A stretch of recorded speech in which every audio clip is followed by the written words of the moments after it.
Welcome back to Upfront. Milwaukee County leaders want to ask taxpayers for more money, but they'll need permission from state lawmakers to do so. City and county officials, municipal mayors, and business leaders are proposing a vote on a 1% sales tax increase. The current local sales tax is 5.6%. They'd use the new revenue to stave off further cuts to services and to lower property taxes. They want to put it on the ballot in April, but that would require a change in state law, and already a top Republican lawmaker is shooting it down. So how do they get Republicans on board? We're asking Milwaukee Mayor Tom Barrett about just that. Thanks for being here. I'm delighted to be here. So how do you get Republicans to agree to this? Well, I think the key is having them understand exactly what we're trying to do. And the first thing I would say is, because we hear a lot of people talk about property taxes, that on a relative basis, our property taxes are the problem. Our sales tax is relatively low. So 25% of this money, $40 million, would go back to property tax owners through the form of a credit. So right off the bat, $40 million of the $160 million we raise would go back for property tax relief. The other arguments that I would make are, first of all, we're not asking the state for any money. What we are asking is that you allow us to go to our taxpayers and see how we want to tax ourselves and visitors here. And so this is going to go to the voters in Milwaukee, and they'll decide whether they want to have it. And we're looking to do that in April. But to be even more specific, I'll tell you from a city perspective, two things that are very important to me. One of the things is there's money set aside for a public health initiative, and I would focus that money on lead, the issue of lead, both in terms of having more houses be remediated with the lead paint, because that to me is the most serious issue. But second, to accelerate our program to replace aging lead laterals. There's no lead in our water here, but we do have aging laterals.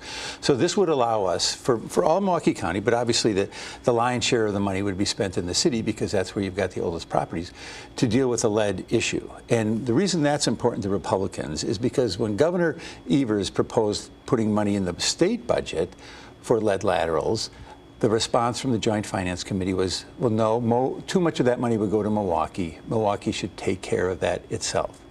I'm here to say I want to take care of it, and this would be a funding source. But Senate Majority Leader Scott Fitzgerald said he would be shocked if this thing got any momentum. Speaker Robin Vos says it's going to be a tough sell. So even with all these points you're making, how do you get them on board? So the business community has been very, very helpful. And I think they understand what we're trying to do. But there's another issue, at least from a city perspective, because, again, I've heard the legislators talk about public safety. Right now, we're in a situation where our budget next year is going to require us to reduce the number of police officers we have.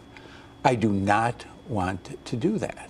And the way for us to avoid that is to have this sales tax so that we can have the number of police officers that we need. And why is this important? For 2 years in a row, we have seen a reduction in this city in homicides, and we've seen a reduction in this city in non-fatal shootings. I want that very positive momentum to continue. But given the constraints that we have right now, our budget for our police department would go up millions of dollars in this coming budget, but there still would be fewer police officers.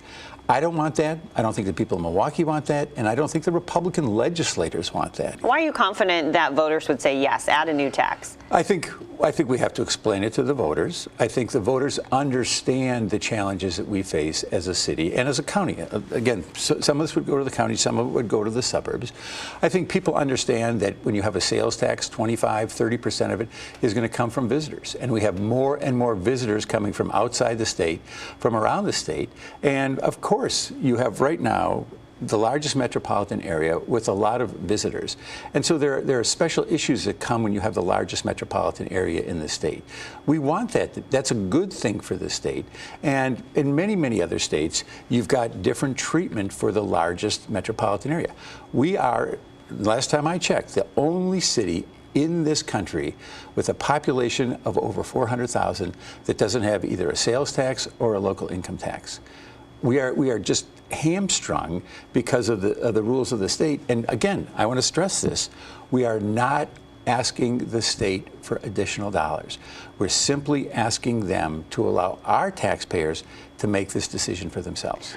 And Milwaukee is obviously a very large part of Milwaukee County, but it's not the only area. This includes 19 municipalities. And I know that leaders of those municipalities want more clarification in terms of where this money will go. So how do you make sure that this is a compromise and everyone gets some of that money and not just the city of Milwaukee? Oh, I'd love to have the city get all the money, but already we've set up a mechanism where the money would be distributed in the largest pot on a per capita basis. So all the suburbs would get the same amount for the city. Where there's a little bit of difference is on this public health initiative, but quite honestly, the public health issue is really focused in Milwaukee. If you look at where the homes are with the lead paint, if you look at the aging infrastructure, I think there's a moral duty here for us as a society to deal with those issues. Switching gears a little bit, while we have you here, we already know the State Senator Lena Taylor is running for mayor, Alderman Tony Zielinski running for mayor. Are you running for re-election? I love this job, although I swear more than I used to. I'm certainly planning it. I haven't made any official announcement, but I think you can see that I'm still very, very engaged, and I love the momentum that's going on. We just had the big announcement for jobs on the north side of the city. We've got jobs on the south side of the city. I love the city, and obviously I love being the mayor of the city. So you say you're planning on running, not a formal announcement I'm not yet. here to announce formally on your show. When could we expect that then? Oh, I would say before December 1st. That's when the filing deadline starts for nomination papers. Okay. Mayor, thank you. Thank you very much.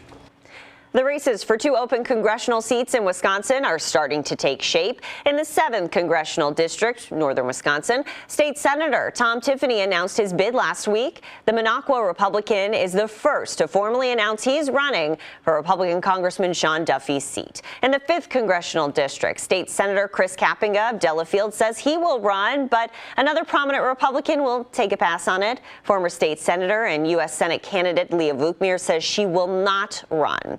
Many other Republicans, including Senate Majority Leader Scott Fitzgerald, are still taking a look at it.